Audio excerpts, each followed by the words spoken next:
എന്നെയാണോ നീ പേടിപ്പിക്കുന്നേ? ആണോടി? നീ പറഞ്ഞനുസരിക്കാണ്ടല്ലേ നിന്നെ ചീത്ത പറഞ്ഞത്? ഇനി ഇരുന്ന് എന്തെങ്കിലും പറയുമ്പോഴത്തേക്കും പരാതി ഒന്നും പറയാനില്ല? ഇപ്പൊ പരാതി ഒന്നും പറയാനില്ല നിനക്ക്? എന്നാ നീ എന്നോടി എന്ത് എന്ത് എന്തിനാണ് പേടിപ്പിക്കുന്നത്? എന്തിനാന്ന്? അതെ, തെറ്റ് കൊണ്ട് ഇനിയും ഞാൻ ചീത്ത പറയും. ഇനിയും പറയും ഞാൻ. ഓടി, നീ എന്നെ പേടിപ്പിക്കാനായോ? നീ പറയണ അങ്ങ് അനുസരിച്ചാൽ മതി. നീ പറയണ അങ്ങ് അനുസരിച്ചാൽ മതി. നിന്റെ പല്ലി ഞാൻ പറയും ഞാൻ. നോക്കല്ലേ? സാധാരണ ഇങ്ങനെയാണല്ലോ മക്കളൊക്കെ കാണിക്കണേ.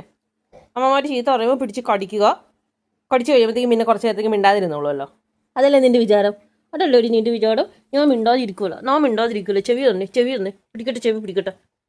അയ്യടി ഞാൻ വഴക്ക് പറഞ്ഞ് വന്നു പോയോ?